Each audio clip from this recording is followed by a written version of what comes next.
अपक्ष लढवत असताना पक्षाने आम्हाला संधी दिली नाही, त्याचं तर आम्हाला दुःख आहे. कारण की काही लोकांना काय वाटलं संधी देताना, तिकीट न देताना मला माहीत नाही. कारण की मला एक जाणवतं त्याच्यामध्ये, आणि त्याच्यामध्ये एक अनुभव झाला. ज्याचे वडील नगरसेवक आहेत, ज्यांची आई नगरसेवक आहे, आजोबा आमदार आहेत, त्या लोकांनाच पक्ष तिकीट देतो, त्या लोकांनाच पक्ष मोठा करतो. त्या ठिकाणी मला तो एक अनुभव त्या ठिकाणी मोठा झालेला आहे. त्यासाठी मी अपक्ष म्हणून फॉर्म भरला आणि लोकांचा प्रतिसाद मला चांगल्या पद्धतीने आहे. आम्ही काम केलंय आणि काम करत आलोय आणि काम करत राहू, या ट्रेंडने, या म्हणेने आज आम्ही चाललेलो आहे. या ठिकाणी जर आम्हाला संधी दिली तर आम्ही नक्कीच या प्रभागाचं, या विभागाचं, या प्रभाग क्रमांक 16चं विकास केल्याशिवाय आणि कायापलट केल्याशिवाय राहणार नाही, आणि या संधीचं सोनं केल्याशिवाय राहणार नाही. आमचं स्वप्न आहे या भागामध्ये, जो गेल्या महिन्यामध्ये आपण पाहिला असेल, सह्याद्री हॉस्पिटलचा जो प्रकार घडला, हा प्रकार घडू नये त्यासाठी. त्याचबरोबर आपण पाहिलं की ज्या वेळेस आपला नातेवाईक, आपल्या घरातील व्यक्ती किंवा आपल्या शेजारील व्यक्ती ज्यावेळेस पेशंट म्हणून, ज्यावेळेस त्याला इमर्जन्सी होते, त्यावेळेस तो आपल्या हडपसर भागामध्ये एखाद्या हॉस्पिटलमध्ये जातो, त्यावेळेस त्याला 50,000 भरा, 1,00,000 रुपये भरा तरच उपचार करतो, ही मागणी होते. त्यावेळेस गोरगरिबांसमोर प्रश्न उभा राहतो, आणि तोच प्रश्न आणि हेच गोष्टी मोडीत काढण्यासाठी आपल्याला या ठिकाणी ससूनसारखं सुसज्ज हॉस्पिटल उभा करायचंय. त्याच्यासाठी एक मत कबशीला द्या आणि कोमल निनाद टेमगिरे यांना साथ द्या, ही विनंती करतो. आपल्या मुलांना जे आई वडील शिक्षण देतात आणि शिक्षण दिल्यानंतर ते मुलं शिकल्यानंतर त्यांना नोकऱ्या उपलब्ध होत नाही, रोजगार उपलब्ध होत नाही,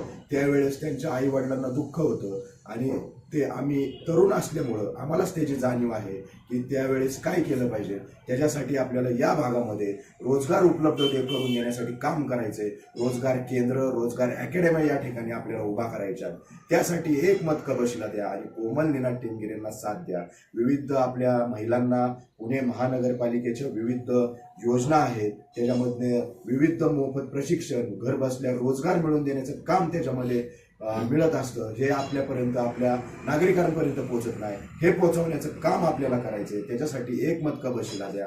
असे आपल्या भागामध्ये आपण पाहिलं, ससाननगर भाग असेल, हडपसर भाग असेल, लक्ष्मी कॉलनी, सातवाडी, गोंधळनगरचा भाग असेल, वाहतूक कोंडीचा प्रश्न त्या ठिकाणी जाणवतो. अहो, हेच नगरसेवक आज 30, 35, 40 वर्ष झालं, हेच लोक त्यांच्या जागा वाचवण्यासाठी रोड वायडिंग करत नाही. त्याच्यासाठी हा प्रकार वाहतूक कोंडीचा घडतोय त्या ठिकाणी. त्याच्यासाठी आपल्याला एक संधी नव्या चेहऱ्याला दिली पाहिजे, हे आपल्याला मी सांगतो.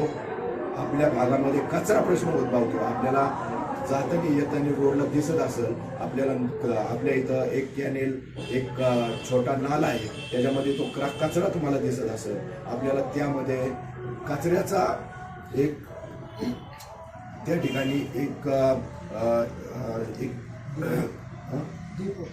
एक डेपो उभा करून त्या ठिकाणी आपल्याला मुलांना आपल्या भागातील रोजगार उपलब्ध करून द्यायचा आहे. त्या भागात कॅनेल सारख्या बाजूला जागा मोकळ्या आहेत, त्या ठिकाणी एक डेपो तयार करायचा. त्या ठिकाणी त्या डेपोच्या मार्फत एक खत तयार करायचं. ते खत तयार करून त्या ठिकाणी आपल्या भागातील मुलांना रोजगारासाठी लावायचं. आपला कचरा जो साचतो तोच कचरा आपल्या भागातनं उचलायचा, तोच कचरा त्या ठिकाणी खत म्हणून द्यायचा आणि आपल्या खालच्या शेतकऱ्यांना तेच खत म्हणून वापरायला द्यायचा. हा प्रकार आपल्याला या भागामध्ये करायचा आहे. हे आपल्याला याच्यामध्ये 2 फायदे होणार आहे. एक तर कचरा आपल्या भागातनं हटणार आहे, आणि दुसरी गोष्ट आपल्या भागातील त्या कचऱ्याचा रोजगार आपल्या भागातील नागरिकांना मिळणार आहे. आणि त्याबरोबर आपल्या ज्या डेपोमध्ये आपल्या भागातील तरुण रोजगार त्या ठिकाणी नोकरी करतील, त्यांना तो रोजगारही उपलब्ध होणार आहे. यासाठी आपल्याला काम करायचं आहे. त्याच्यासाठी मी आपणास विनंती करतो की एक मत कबशीला द्या आणि कोमल निनाद टेमगिरे यांना प्रचंड बहुमताने विजयी करा. धन्यवाद.